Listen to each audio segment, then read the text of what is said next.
সবাইকে আমন্ত্রণ pro sensitive white plus toothpaste sports 24 আপনাদের সাথে আছি আমি শাফায়েত মিতর। শিরোনাম শুনছিলেন, এবার বিস্তারিত। শুরুতে হোয়াইট প্লাস টুথপেস্টের সৌজন্যে বিশ্বকাপের খবর জানাবো।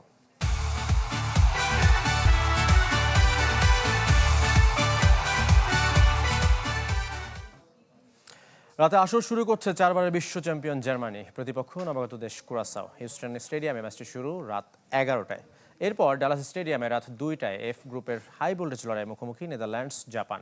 আর সোমবার ভোর 5টায় ফিলাডেলফিয়া স্টেডিয়ামে 12 বছর পর বিশ্বকাপে ফেরা আইভরি কোস্টের প্রতিপক্ষ লাতিন আমেরিকার দেশ ইকুয়েডর। আর সকাল 8টায় সুইডেনের প্রতিপক্ষ তিউনিশিয়া। চারবারে বিশ্ব চ্যাম্পিয়ন জার্মানির বিপক্ষে ম্যাচ দিয়ে বিশ্বকাপ অভিযান শুরুর অপেক্ষায় নবাগত দেশ কুরাসাও। বিশ্বকাপ ইতিহাসে সবচেয়ে কম জনসংখ্যার দেশ হিসেবে রেকর্ড গড়েছে অচেনা দেশটি, যেখানে মাত্র 1.5 লাখ মানুষের বাস। অন্যদিকে গেল 2 বিশ্বকাপে গ্রুপ পর্ব থেকে বিদায় নিতে হয়েছে জার্মানদের। এবার সে ধারা বদলাতে চায় চারবারে বিশ্ব চ্যাম্পিয়নরা। সাম্প্রতিক পর্ব আশা জাগানিয়া। শেষ 9 ম্যাচে সবকটিতেই জিতেছে হুলিয়ান নাগেলসমানের দল। দলে আছে জোশুয়া কিমিক, লেরয় সানে, জামাল মুসিয়ালা, ফ্লোরিয়ান ভির্টসের মতো তারকারা। এফ গ্রুপের হাই ভোল্টেজ ম্যাচে এশিয়ান পাওয়ার হাউস জাপানের বিপক্ষে বিশ্বকাপ মিশন শুরু করবে নেদারল্যান্ডস। 2 দলের আগের 3 দেখায় অপরাজিত ডাচরা জিতেছে 2 ম্যাচে, ড্র 1টি। 2014 সালে তৃতীয় ও গেল বিশ্বকাপে কোয়ার্টার ফাইনাল থেকে বিদায় নিয়েছিল দ্য অরেঞ্জ। এবার কোচ রোনাল্ড কোম্যানের দলে রয়েছে অভিজ্ঞতা ও তারুণ্যের মিশেল। রক্ষণে ভার্জিল ফন ডাইক, মিডফিল্ডে ফ্র্যাঙ্কি ডিয়ং, আর আক্রমণ ভাগের গুরুদায়িত্ব সামলাবেন মেমফিস ডিপায়।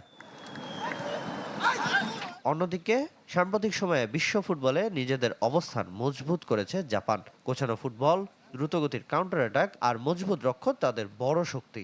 তবে ম্যাচের আগে বড় ধাক্কা, ইনজুরির কারণে 11 বছর ধরে অধিনায়কত্ব করা ওয়াতারু এন্দোর আকস্মিক অবসর ঘোষণা। দীর্ঘ 1 যুগ পর বিশ্বকাপের মঞ্চে ফিরেছে আইভরি কোস্ট। গ্রুপ পর্বে তাদের প্রথম বাধা লাতিন আমেরিকার দেশ ইকুয়েডর। টানা জয়ের ছন্দে রয়েছে দ্য এলিফ্যান্টস। বিশ্বকাপের প্রস্তুতি ম্যাচে দক্ষিণ কোরিয়া, স্কটল্যান্ড ও সাবেক বিশ্ব চ্যাম্পিয়ন ফ্রান্সকে হারিয়ে আত্মবিশ্বাসী আফ্রিকান প্রতিনিধিরা। মধ্যমাঠে সাবেক বার্সেলোনা ফুটবলার ফ্র্যাঙ্ক কেসি, সেকো ফোফানা অভিজ্ঞ জুটি। আক্রমণ ভাগে ম্যানচেস্টার ইউনাইটেড তারকা আমাদ দিয়ালোর গতি তাদের অন্যতম শক্তি।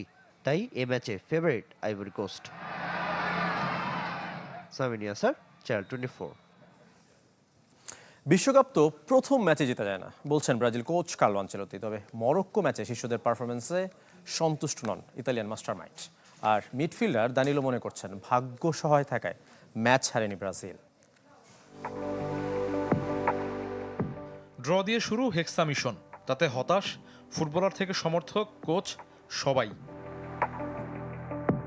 চেনা ছন্দে ছিলেন না শিষ্যরা। প্রথমার্ধে সমতায় ফিরল সন্তুষ্ট নন কোচ কার্লো আনচেলত্তি। তবে দলকে আগলে রাখলেন ইতালিয়ান মাস্টারমাইন্ড। 1 ম্যাচ দিয়ে বিচার করতে চান না শিষ্যদের। প্রথমার্ধে দল ভালো খেলেনি, ফুটবলাররা স্নায়ু চাপে ছিল। তবে দ্বিতীয়ার্ধে আমরা ভালো খেলেছি। 1 ম্যাচ দিয়ে দলকে বিচার করতে চাই না। আশা করছি পরবর্তী ম্যাচে দল উন্নতি করবে। বিশ্বকাপ তো প্রথম ম্যাচেই জেতা যায় না। মরক্কো ম্যাচে ব্রাজিলকে বাঁচিয়েছেন ভিনিসিয়াস জুনিয়র। তার গোলে হারিয়েছে 5 বারের বিশ্ব চ্যাম্পিয়নরা। পরের ম্যাচগুলোতেও পার্থক্য করে দিবেন রিয়াল মাদ্রিদ ফরওয়ার্ড, বিশ্বাস কোচ আনচেলত্তির। প্রতিপক্ষের জন্য বিপজ্জনক ছিল ভিনি। সে ভালো খেলেছে, তার যে সামর্থ্য, আমার বিশ্বাস এবারে আসরে সে দারুণ সময় পার করবে। এদিকে মিডফিল্ডার দানিলো আর কাসেমিরো মনে করছেন ভাগ্য সহায় থাকায় প্রথমার্ধে বেশি গোল কনসিড করতে হয়নি ব্রাজিলকে। আমাদের ভুলে আমরা বারবার বিপদে পড়েছিলাম। ভাগ্যিস প্রথমার্ধে আরো বেশি গোল কনসিড করে পিছিয়ে পড়িনি। মরক্কো কঠিন প্রতিপক্ষ, আমরা জানতাম ম্যাচটা কঠিন হবে। আমাদের শুরুটা প্রত্যাশিত হয়নি। সেলেসাউদের পরবর্তী ম্যাচ 20 জুন হাইতির বিপক্ষে। শফিউদ্দিন শাওন, চ্যানেল 24। বিশ্বকাপে প্রয়াত সতীর্থ দিয়েগো জোতার স্মরণে বিশেষ প্রস্তুতি সারল পর্তুগাল। সাবেক লিভারপুল তারকার নাম লেখা রিস্ট ব্যান্ড পরে মাঠে নামবে রোনালদোরা। দেশের প্রধানমন্ত্রীর কাছ থেকে দেশ ছাড়ার আগে বিশেষ এই উপহার পেয়েছে পর্তুগাল দল। ফ্লোরিডার বেস ক্যাম্পে চলছে পর্তুগালের বিশ্বকাপ প্রস্তুতি, যেখানে রোনালদো, ফার্নান্দেস সহ সবার হাতে শোভা পাচ্ছে বিশেষ এক ব্রেসলেট, যাতে জড়িয়ে প্রয়াত সতীর্থের স্মৃতি। সবশেষ কাতার বিশ্বকাপের আগ মুহূর্তে ইনজুরিতে পড়ে ছিটকে গিয়েছিলেন দিয়েগো জোতা। নিয়তির নির্মম পরিহাস, সড়ক দুর্ঘটনায় প্রাণ হারানো জোতা এবার কেবলই স্মৃতিতে। তবে সেলেসাও দা কুইনোসদের বিশ্বকাপ জার্নিতে জোতাকে সঙ্গী করে নামবেন সতীর্থরা। Ele ofereceu-nos esta pulseira e আমরা প্রধানমন্ত্রীর সাথে সাক্ষাতের পর এই ব্রেসলেটটি হাতে পেয়েছি। তিনি নিজে আমাদের এটি উপহার দিয়েছেন। ফিফার সমস্ত নীতি অনুসরণ করে এটি যেন আমরা অনুশীলন বা ম্যাচে পরে থাকতে পারি সেটিও তিনি নিশ্চিত করেছেন। এখানে সব ফুটবলারের নাম আছে, জোতার নাম বিশেষভাবে লেখা। কাতার বিশ্বকাপের শেষ 8-এ পৌঁছানো পর্তুগালের এবার শিরোপায় চোখ। রোনালদোর শেষ আসরকে স্মরণীয় করে রাখতে চায় রবার্তো মার্তিনেজের শিষ্যরা। এদিকে গ্রুপ পর্বের প্রথম ম্যাচের আগে শেষ অনুশীলন করেছে ইরান। নিউজিল্যান্ডের বিপক্ষে ম্যাচে নামার আগে মেক্সিকোর তিউনাতে নিজেদেরকে ঝালিয়ে নিয়েছে টিম মেলি। তবে এখনও কাটেনি দেশটির ফুটবল ফেডারেশনের 15 কর্তার মার্কিন ভিসা জটিলতা, যার ফলে যুক্তরাষ্ট্রে যেতে পারবেন না ফেডারেশনের প্রধান কর্তা মেহেদি তাজ সহ অনেক গুরুত্বপূর্ণ ব্যক্তি। বিশ্বকাপে মিনাব 168 লেখা বিশেষ পিন পরে মাঠে নামতে চায় ইরান। যুক্তরাষ্ট্রের বিমান হামলায় নিহত 168 স্কুল শিক্ষার্থীর স্মরণে এমন সিদ্ধান্ত, যদিও এ ব্যাপারে এখনও মন্তব্য করেনি FIFA. Rifat Hossain, channel 24। T20 বিশ্বকাপে দারুণ শুরু বাংলাদেশে। নেদারল্যান্ডসকে হারালো 6 উইকেটে। বার্মিংহামে টস জিতে ব্যাট করতে নামে নেদারল্যান্ডস। 8 উইকেটে তুলে 139 রান। বাবেট ডি লিডস করেন সর্বোচ্চ 50 রান। বাংলাদেশের 5 বোলারই উইকেটে দেখা পেয়েছেন। সর্বাধিক 2টি নিয়েছেন মারুফ আক্তার। জয় ব্যাট করতে নেমে 5 বল আর 6 উইকেট হাতে রেখে জয় তুলে নেয় বাংলাদেশ, যা বিশ্বকাপে সর্বোচ্চ রান তাড়া করে জয়ের রেকর্ড টাইগ্রাসদের। সর্বোচ্চ 50 রান আসে জুয়াইরিয়া ফেরদৌসের উইলো থেকে। 37 রানে অপরাজিত ইনিংস খেলেন শারমিন আক্তার।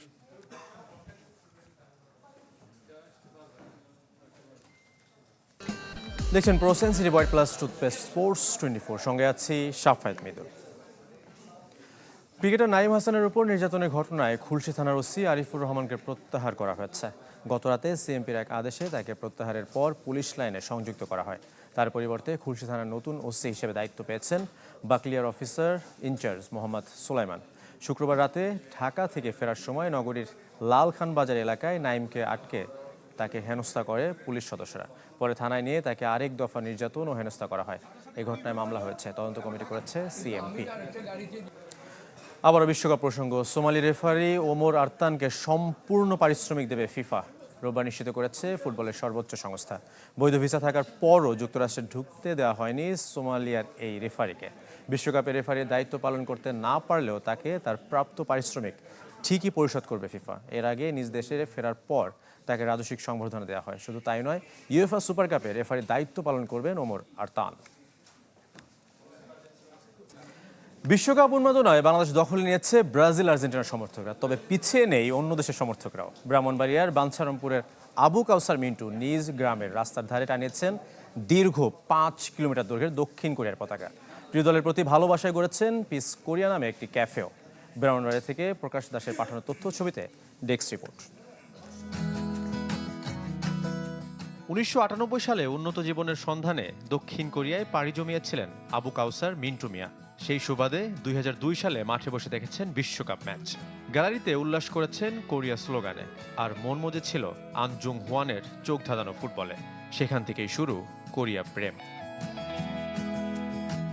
এরপর 2013 সালে দেশে ফিরে এলেও ভালোবাসা কমেনি, যার বহিঃপ্রকাশ 2018 বিশ্বকাপে কোরিয়ার সমর্থনে ঢাকা বিমানবন্দর এলাকায় টানিয়েছিলেন 1 কিলোমিটার দৈর্ঘ্যের পতাকা। 2022 আসরে যা বেড়ে হয়েছিল 4 কিলোমিটার। আর এবার ব্রাহ্মণবাড়িয়ায় নিজ গ্রাম খাল্লাতে 5 কিলোমিটার দৈর্ঘ্যের দক্ষিণ কোরিয়ার পতাকা টানিয়েছেন মিন্টু মিয়া। পতাকা করতে যে আমার প্রথম গেছে 4 কিলোমিটার করতে 5 লক্ষ টাকা, এবছর 1 কিলোমিটার 2 লক্ষ টাকা, টোটালি 7 লক্ষ টাকা গেছে। আমার বন্ধু বান্ধব বা আত্মীয় স্বজন এবং কোরিয়া প্রেমিক যে সমস্ত বাংলাদেশে যারা আছে সবাইকে আমাকে ফোন দিয়ে স্বাগতম জানা, আমার চেয়ে খুবই ভালো লাগে। শুধু এখানেই থেমে নেই মিন্টু মিয়া। প্রিয় দলের প্রতি ভালোবাসায় খুলেছেন পিস কোরিয়া নামে ক্যাফেও, যেখানে সব আসবাবপত্রে আছে দেশটির পতাকার ছাপ। আমার ক্যাফেতে যেমন চা কাপ এবং বাসন পেলা যা আছে সবই কোরিয়ার পতাকা আছে এবং কোরিয়ার নাম লেখা আছে। ব্রাহ্মণবাড়িয়ার বাঞ্ছারামপুরের খাল্লা গ্রাম যেন এখন কোরিয়া গ্রাম নামেই বেশি পরিচিত। ব্যতিক্রমী আয়োজনে আলোড়ন সৃষ্টি করেছে ফুটবল প্রেমীদের মাঝে। মিন্টু ভাই উনি খুব মন থেকে মানে কোরিয়ারে সাপোর্ট করে ভালোবাসে। আশেপাশে যা গ্রাম আছে সবাই যেহেতু এটাকে দেখে যখন মানে কোরিয়া গ্রাম বললেই, কারণ এই পতাকাটা এখন একটা পরিচিতি হিসেবে আর কি শুরু হয়েছে। আমরা যে দলে সাপোর্ট করি, কিন্তু এটা একটা সৌন্দর্য আমাদের কাছে, আমাদের এলাকায় টাঙ্গাইছে। কোরিয়া বিশ্বকাপ আমরা এটাই চাই, ওনার মনের আশাটা পূরণ হোক। মিন্টু মিয়ার প্রত্যাশা এশিয়ার প্রথম দেশ হিসেবে বিশ্বকাপ চ্যাম্পিয়ন হবে দক্ষিণ কোরিয়া। Desk report, channel 24। শেষ করবো pro sensitive white plus toothpaste sports 24। ধন্যবাদ সঙ্গে থাকার জন্য।